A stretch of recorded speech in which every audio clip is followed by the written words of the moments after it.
Mr. Henderson, I'm Saunders, sir, from the fleet. Mediterranean or Atlantic? Sir, the office. B for Bly's Construction Limited. I drove you once before, sir. Well, if I could see the back of your neck, I might recognize you. Well, who are you driving today? You, sir. To Sir John Wilder's country house. What for? When the joint managing director wishes to see his personal assistant, he doesn't usually tell us fleet drivers why, sir. For breakfast, the day, or the weekend. The clothes I'm carrying are travel stain, and as I've got on, I've just slept in. Well, if that was your flat that I dropped you off at last month, we could pick some up on our way, sir. I don't know what flat you dropped me at. Well, let's try. If I could have your baggage checked, sir, I'll get loaded up and meet you outside in 10 minutes. Yeah, it's 7 o'clock in the morning, after a bumpy night, sitting next to a obese and airsick Venezuelan who made rustling noises with her moustache. Not sure where I put my baggage check. Huh. Her moustache, sir? I think. I haven't had one since the Battle of Britain. Shall I take your briefcase as well, sir? Thank you, sir.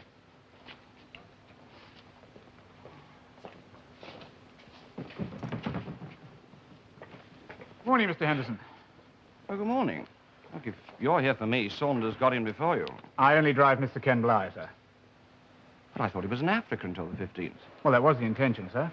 But there's a paragraph in that, opposite the dividend page, which makes it plain there's nothing left for us out there now. Do you read this, sir? I mean, Ferbisham. My Bible, sir. Second time this year British Imperial Engineering's pipped us, and again in a foreign part. This isn't a foreign part, it's a former colony. No, sir, it was a protectorate. Well, Commonwealth, then. Some bloody burden. Good morning, Mr. Ken Bly, sir. Morning, Ferbisham. Well, it's very good of you to meet me, Don. Ah, well, I had nothing to do for 10 minutes. And I always do my best to meet both my joint managing directors. Barely 2 months ago, you were reminding me you were personal assistant only to John Wilder. And only lately you've convinced me that you've accepted that. Been golfing or sun lamping? Hmm? Where'd you get your tan? Oh, Venezuela? Where did you get your pallor? I thought you'd been to Africa. It rained. Huh. Anything in that about us? Missing out? No. Only about British Imperial, cashing in.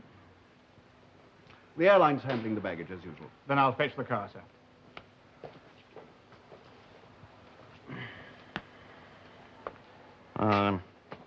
How much too high did we tender? We didn't tender, Don. I tendered. John was against our going for it at all, but as joint managing director, agreed to differ. Caswell, as founder, disapproved, and as my father, deplored. So it was my tender, and it wasn't too high. You could ride to the office with me, but I shan't be going there. I cabled Justine I'd be at Maidenhead for breakfast. And, should anybody ask, for the weekend, incommunicado. You walk me down? Stomach rumbling. I'll breakfast here. Oh, thanks for coming out, particularly at this hour. I just welcome you back sometime. Well, you may be sure I don't feel I put myself to any trouble, Ken.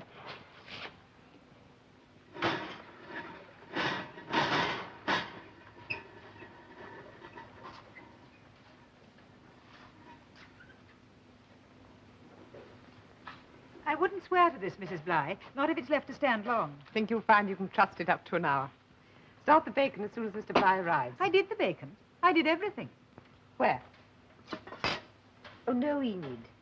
Oh, for Mr. Bly, you dip lean slices into boiling lard for 20 seconds, and then serve straight from the flame, not from this. 4 slices, large but thin. I thought you said Mr. Bly liked it pressed down on a stickless pan. I took a note. Well, Mr. Ken Bly does, but not Mr. Bly. My husband, but not his father. I see. I'm sorry. Why should you be? I neglected to tell you. I asked the newsagent to send the Guardian. Has it come? I don't know. I just brought in the bundle. Yes. Send it for Mr. Bly, would you? Oh, no, Enid, not there. Where the roses.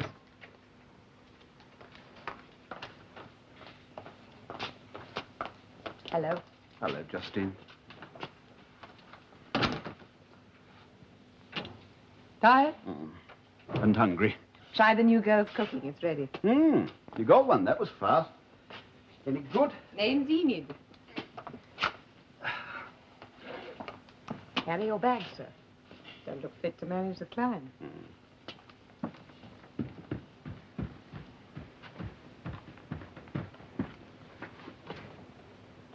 Don't you want to eat? When you cross the landing, I'm knee-spotting. You should go to China more often.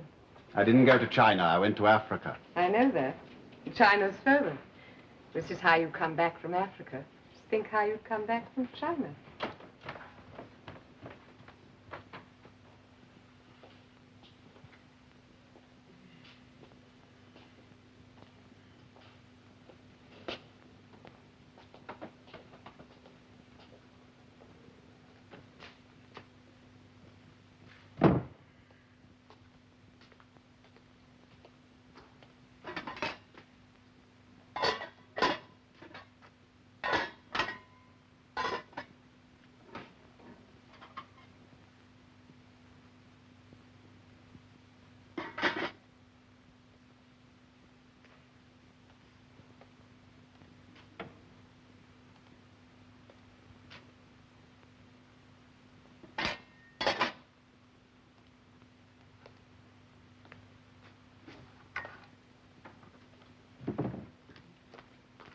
What time do you expect Father? No. No need to brace yourself. He was coming anyway before he got the cable. He rang you about my cable, then? Yes. We're going to see Helen. It's games day. Both the children, by the way, are quite healthy. Well, as it's games day, that, by the way, is just as well. For Helen, anyway. Well, it's thoughtful of Father. I wasn't looking forward to telling you the details. Now I take it I needn't. But you didn't stand any chance, so nobody's going to blame you. No, but like most fathers, he's seldom disappointed when his son gets a bloody nose for doing what he's been told not to. Enid makes excellent poached haddock. You try some. Well, shouldn't I wait and keep him company? No, I can do that.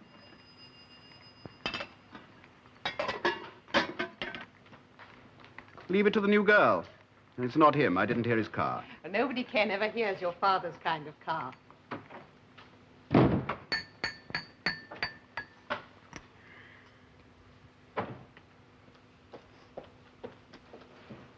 It's all right, Mrs. Bligh answered it. You can start dipping bacon in lard. And tea. Tea? In the homely brown pot.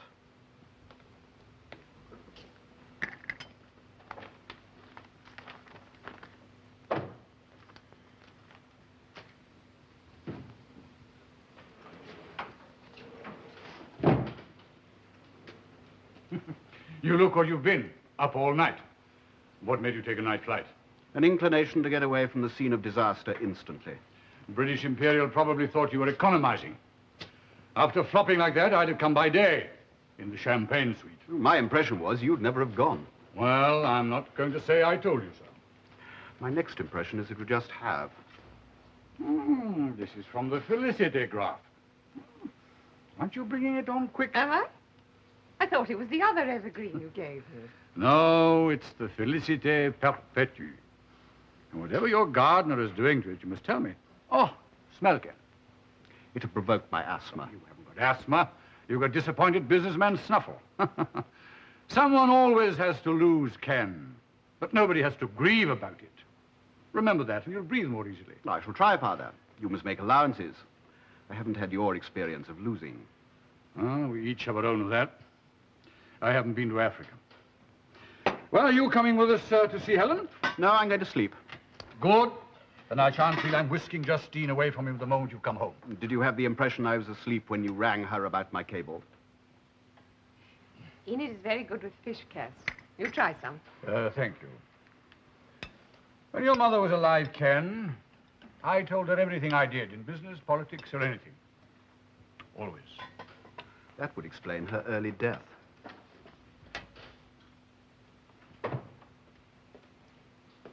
Enid, I'm afraid you're a little bit early with the bacon. Would you mind doing some more? No, that's all right. I'll just have the bacon. Thank you. Thank you. Or would you like this? No, thank you. On that plate, I was waiting for bacon.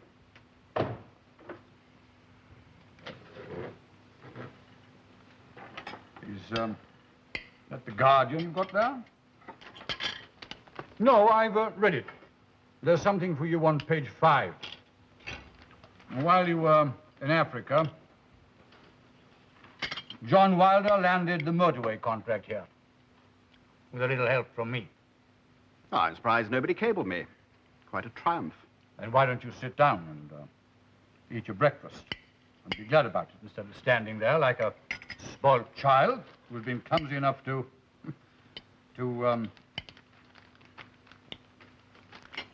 drop his ice cream at the party. Well, why should I look pleased about a contract we've got? I should be out of step with you. Am I wrong? I thought the sort of contract that pleased you most was the sort I didn't get.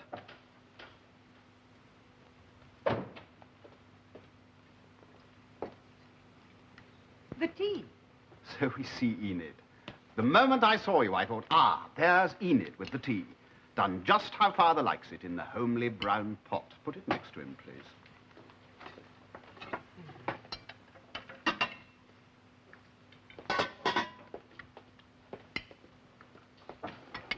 The, ice cream I mentioned. You don't feel you dropped it. You think someone knocked it out of your hand. My tender wasn't too high. I seldom heard of tenders being refused for being too low. I know of one that should have been refused, the Ashani Dam. Your tender was so low there that the World Bank had to bail you out. Experience for me to remember and others to forget. Not if John Wilder went about reminding the right people at the wrong time. I know John Wilder didn't want the African contract. I know he preferred the motorway.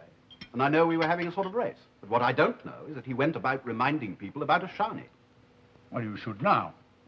Unless you're calling me a liar. Oh, to believe you, I should have to forget this. That John Wilder, despite his misgivings, supplied me with information that enabled me to tender, knowing I was tendering the lowest.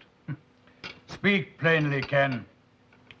His mistress at the National Export Board showed him tendering figures supplied by our competitors to the Civil Engineering Committee, despite the fact that as a civil servant she knew she was contravening the Official Secrets Act. Oh, however John got them, he passed the figures on to me, is all I care. John Wilder, Ken, took tea on the terrace of the House of Commons with Alan Lacey MP. Now, Lacey's the PPS to the minister, who I believe subsequently and consequently advised the minister of the new government that Bly Construction abroad lacked experience, had the Ashani blot on its record. On the whole, it was a bad risk, apt to tender too low. So, after your latest fiasco, I'm coming back to the office more often. I'm going to reassume more control. Is that why you did this? What?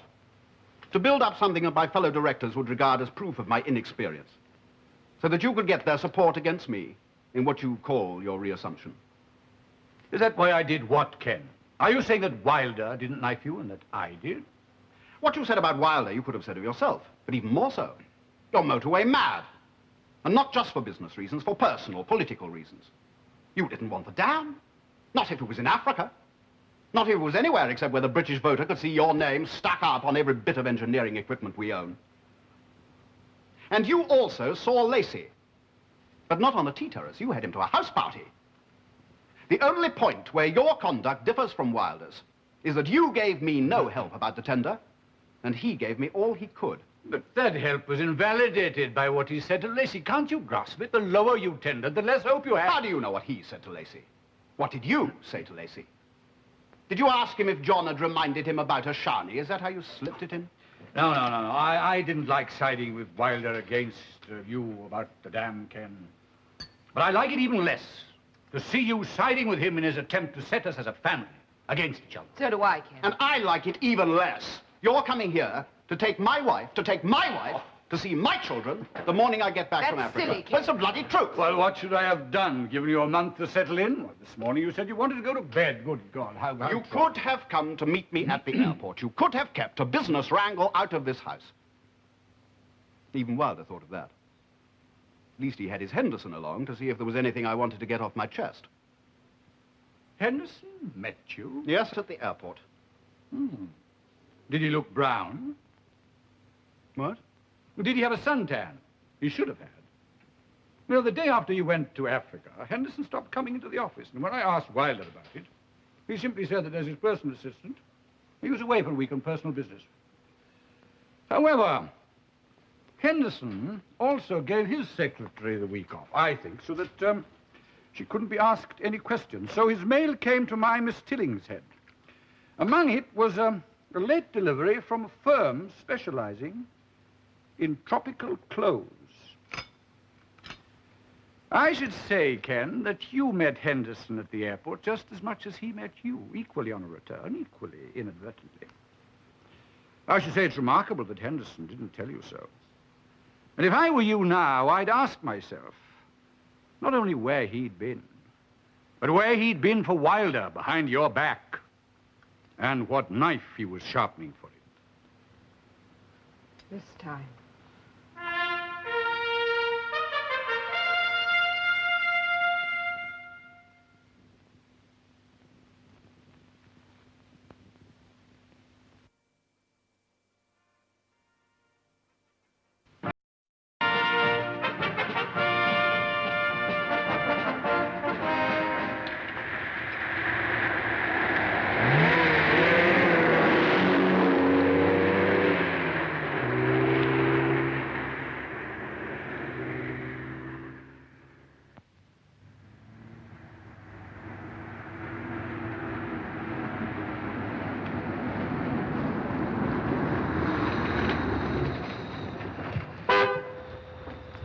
Hello, Pamela.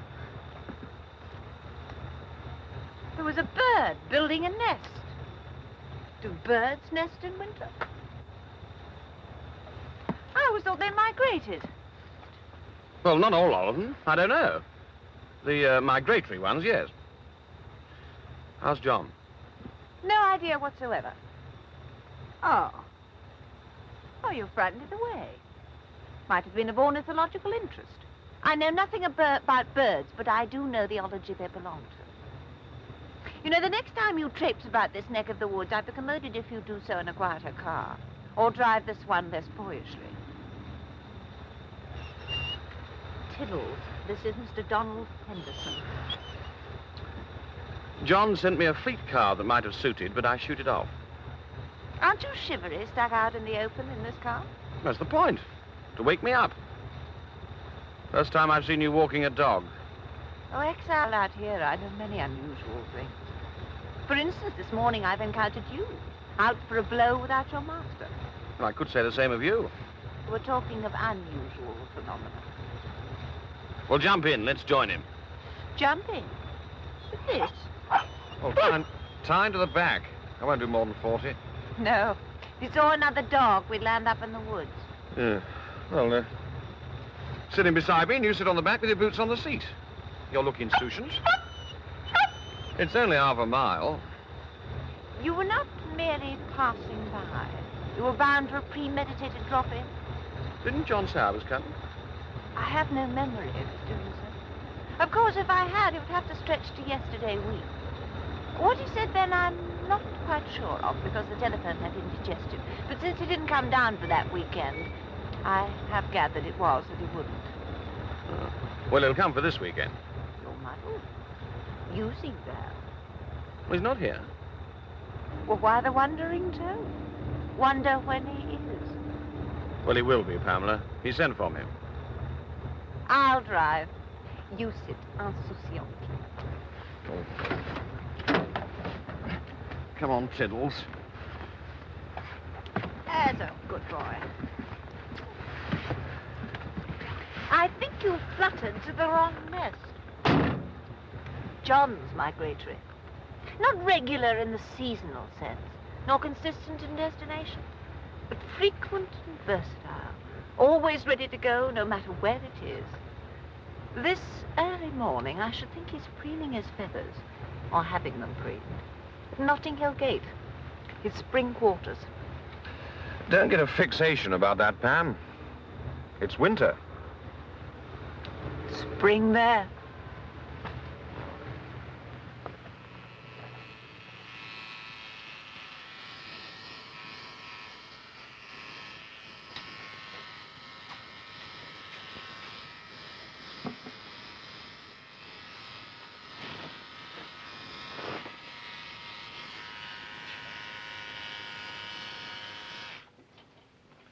Susan, could you put the Daily Globe on your list?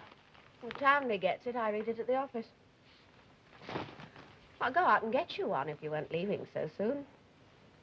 I could go out and get one for myself if I weren't leaving so soon.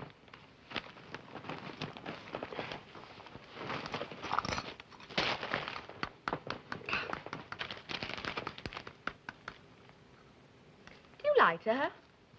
To whom? Pamela. I don't think so. Is there any salt? Oh, I forgot them. When you go up on a Saturday morning, I mean. No, I don't know what you mean. Well, when you go up for a weekend that you could have begun like anybody else on a Friday evening. Which of those do I get if I give the right answer? The salt or the pepper? I don't think there is a right answer. Either you lie to her and are paltry, or you hit her with the truth and you're cruel. Surprising that you put up with me. That's not the controversy. Why does she? Well, she's my wife. Yes. Have the tomato sauce. I never use it. Pity. You just gave the right answer for that prize. All right, then, I'll stay with you. I'll stay, but I will not discuss Pamela. You can't stay with me. I can. I can ring Henderson and have him meet me in the city for lunch instead.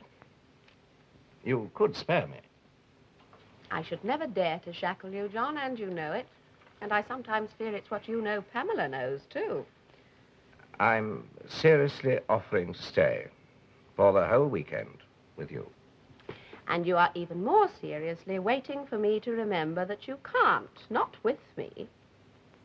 Because I have to work on the confidential files that you spent half the night reading, and because at some unspecified time Townley is calling to take me to the country house of the chairman of the board, because the chairman would like to look at those files, too. And if he has any major comments to draft, I'm to stay over through Sunday to help him. You didn't say anything last night about going to Lord Scaife. I should have, had you asked. But you didn't have to ask. I heard Townley mention it to you on Wednesday. Those files, as far as I were concerned, were not confidential. I'm on the committee they deal with, and I, too, have to check the summaries you're making. Which is why Townley told you how diligently we were hurrying up those summaries. You lie in silence, John. When will you marry me so I can stand it? I cannot divorce Pamela because I have no grounds. She won't divorce me, although she has grounds. That she has and won't makes it all the more impossible. Have you ever looked for grounds? It would be a waste of time. Silence. I'm damn sure I wouldn't stay up now even if I could. Oh, yes, you would. If the files I had concerned the Civil Engineering Committee. Does that make you think worse of me? No. I feel it should of me for letting you see them as I have at other times. But it doesn't. I don't know. It should, and that's far enough. Next Wednesday's session of the Civil Engineering Committee, the committee that I'm most interested in but am not on, and whose evidence I should not see. You'll be there. As secretary to it, yes. And according to the agenda, which you shouldn't have left lying around for me to look at, British Imperial Engineering and 2 other firms in the same field are appearing as well as Bly's. Yes. But not together. Because they're under some constraint to divulge business secrets to the Export Board, they are under none to divulge them to each other. And you'd like me to work on those files here the same evening? After you've cooked me dinner. When you've finished your typescript, I'll help you to check them against your drafts. How important is this to you, John? Important as you are. Leaving me aside. Don't compound a felony. You're committing one by letting me see the papers. You'll be committing a worse one if you knew why I wanted to.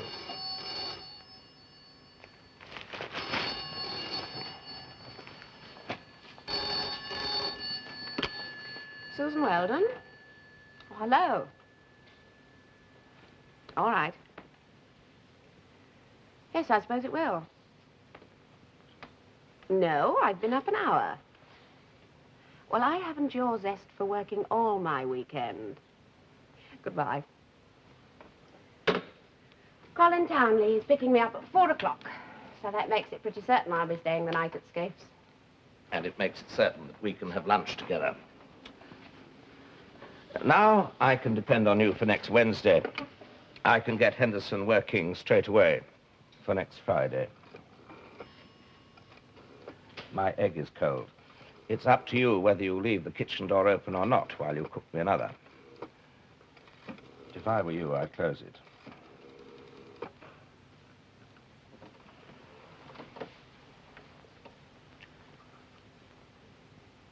Hello, I'd like to speak to Mr. Henderson, please.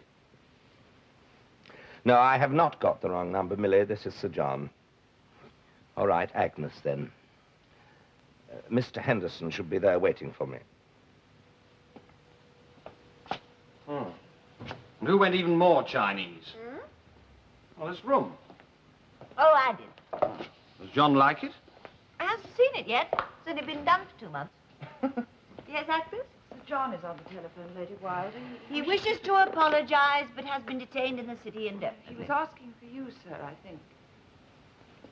Mr. Henderson? Yes. Mr. Henderson, Agnes. Oh, hello, John. In a word, was I right? Oh, yes, absolutely. The whole country's opening up now they've got the minerals. They've allocated a Stick to yes and no. Ken Bligh took a beating in Africa. Did you know that? Yes, it was written all over him. What? No, I saw him at the airport. Oh, don't worry. He thought I was there to meet him, so I let him. Well, disabuse him. This morning, according to his secretary, he's gone straight home. You go there, too. Show him your field report. But I thought you didn't want he or his father to know where I'd gone. I thought you wanted to pop it on them. Yes, at the right time. And that's now. I needn't tell you where you can ring me during the week, but I don't want anybody else to know. I'm vanishing. What? Well, just when I've materialized? Tell Ken Bligh that I've called a board meeting, an emergency one, for next Friday. I now can't be there, so I'd like him to consider whether he'll take it alone or cancel it, in view of your Venezuela report. You understand? If he wishes to sponsor action, he should do so by himself without waiting for me. Oh, what shall I say to his father? Nothing. It's what Ken Bligh says to his father that I'm depending upon. Make this absolutely clear. I can give Ken tendering figures below anybody else's, provided that our fellow directors, including Caswell, agree that we should put all we can into Venezuela. Make that cast iron plain. But what about the motorway contract here? The one you've landed?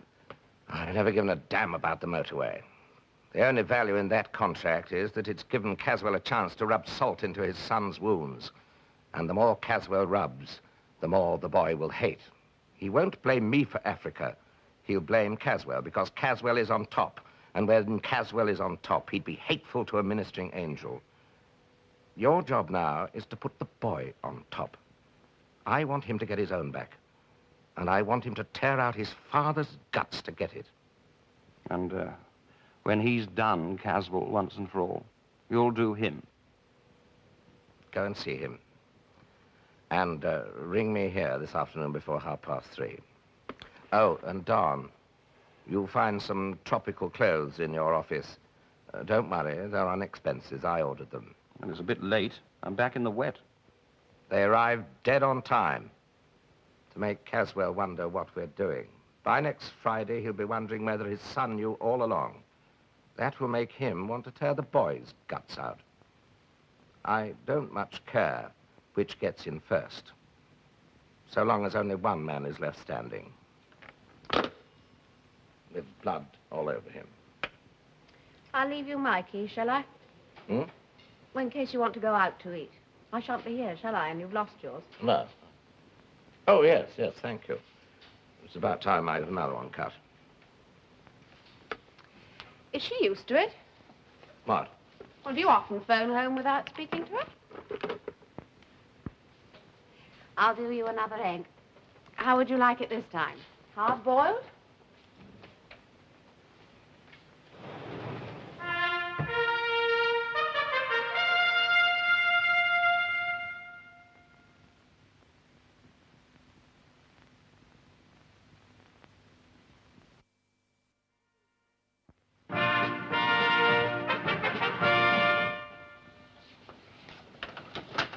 Sorry. Where's Enid? Making coffee, urgently. Didn't get you up then? No, someone else. No key? No, Anne. Well, how'd you manage the bell? Elbow. Goodies for Helen. Or as you'd say, tuck. For the year. What? Oh, she can give away what she can't gorge. That'll make her feel regal. Might she enjoy visiting the poor next? Well, in future, I'll ask your permission. Now, most certainly not another 10 rounds. We leave early. Be ready in 5 minutes. I'd be glad if you could stay for half an hour. I am bewildered. Henderson's here. In there? Mm-hmm.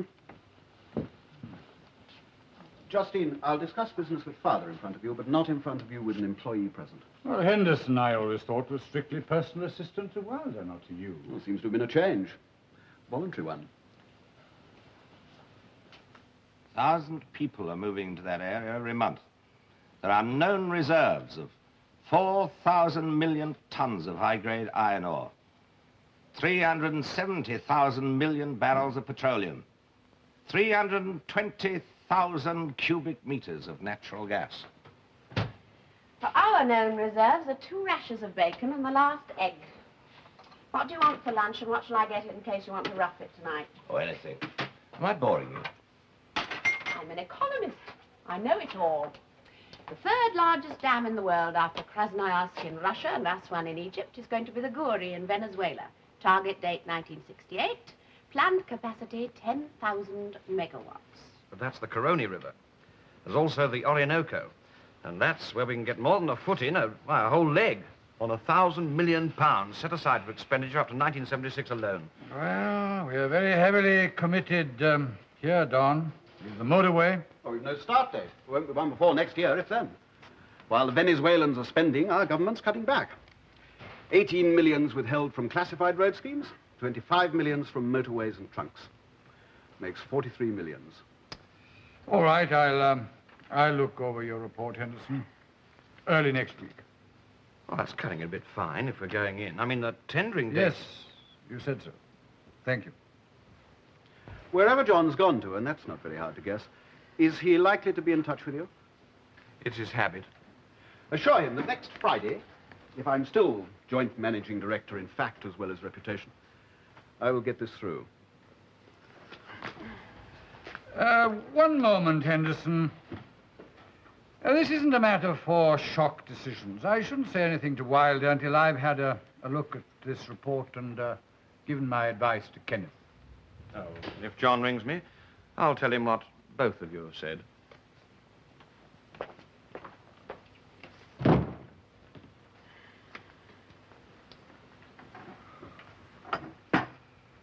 Walter Raleigh went looking for gold in Venezuela, too. A place called El Dorado. He never found it. It's been found now. Not for us, just as it wasn't in Africa. Well, this isn't a British protectorate. No Old Boys Act has to be allowed for.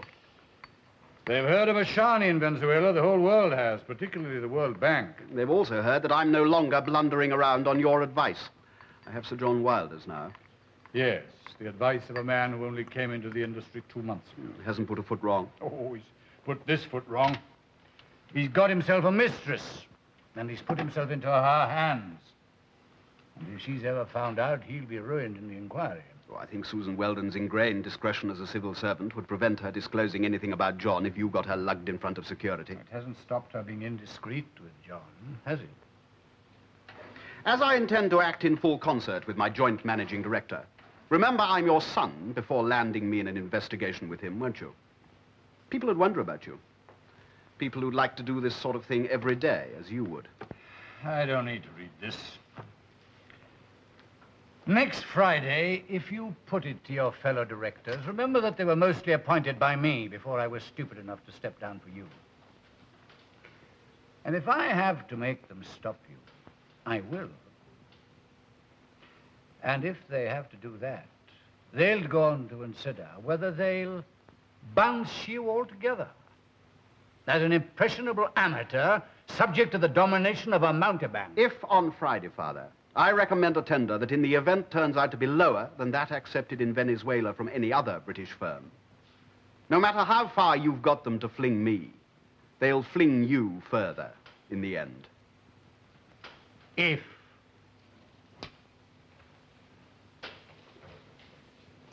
Thank you.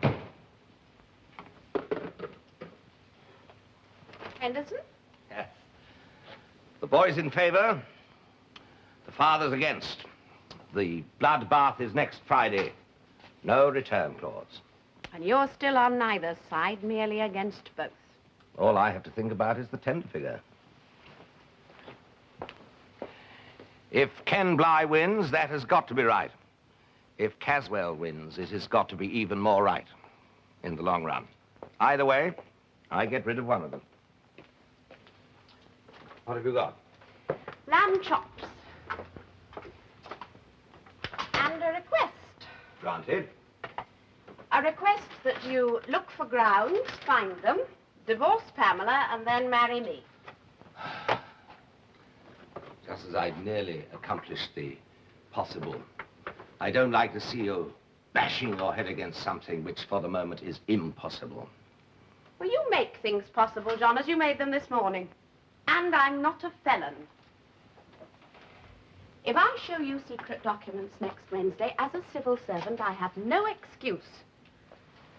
I have one only if we are sharing a relationship in which secrets should not exist, as they should not exist between man and wife. Poppy bloody nonsense.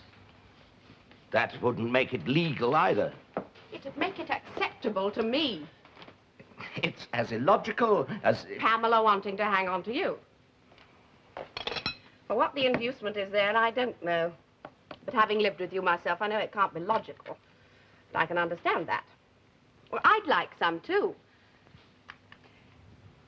As a civil servant, John, I find your attentions dishonorable. As your wife, I think otherwise.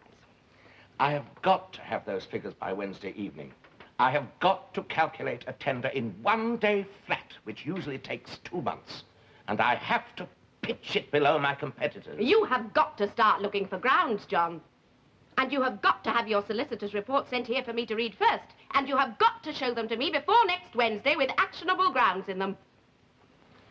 I could consult a solicitor, Susan. But what I can't do is to induce Pamela to perform actionably in 4 days when I haven't been able to do in 10 years.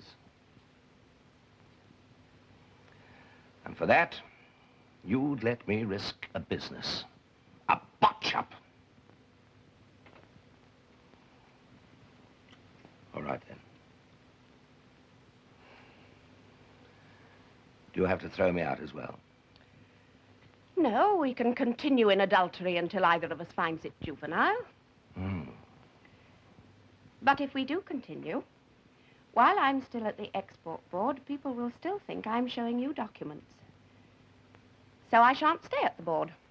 I shall go back to my old department in which you have no commercial interest. There is a vacancy.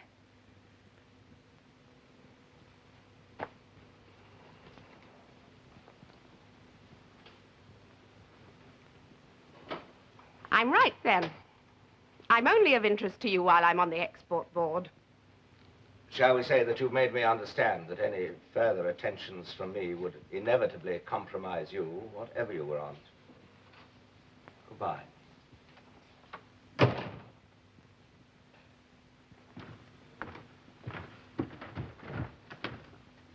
Hello, you're early. Her line was excessively engaged. Yes, I was on it. Did you call to see if that was so for yourself? I called because I'm expected. At 4 o'clock. It's now only 11. And because Lord Scaife, as he so often does, now feels too ill to receive us today. My wife's delighted I can now take her.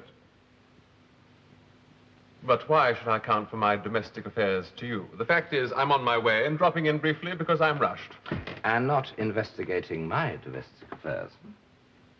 While it's gossiped that you're having them with someone in my department, one might say that I have a duty to. And you carry out such duties, no matter how distasteful they might be to you. Tastefully, I almost did last week. I would have had you been in when I rang Bly's. But it's too late now. Too late for what? For me to ask you to use your influence over her so that she might accept a transfer back to her old department. For her own good and for yours in the long run. There was a vacancy, but she not only refused to go back, she wrote a sarcastic little report back to the department saying that she shouldn't, because she was in personal touch with someone whose interests might compromise her. Damn dangerous sense of irony. However, they'd never have her back now. But you wouldn't turn her out yourself. Well, not unless you're careless enough to make me, Sir John. Oh, Colin. Since you're in such a rush, I could give her your message. Susan Weldon. Good morning. Look, is John there? Now, don't blow up and don't cover up. I'm not snooping. I'm just bursting. What? I was speaking to my door. There's someone knocking at it. Hold on.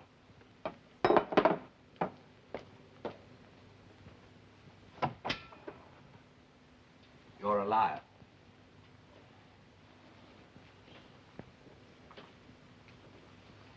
Ken Bly's on the telephone, just bursting for you. Shall I go on live? No, I'll speak. Yes, Ken? He won't approve, but he won't oppose. Cracked him. Good. How? Well, to be honest, he cracked himself. This totally unfounded idea he has that a certain young woman shows you anything you want to see. Absurd notion, don't bother to deny. But for God's sake, never do anything to stop the old rogue from taking it for granted. Hello? John? Thank you for calling, and for your most welcome and acceptable advice. Goodbye. You were calling me a liar. Do you? I do not come here to seduce you into misbehaving as a civil servant, but only as a woman.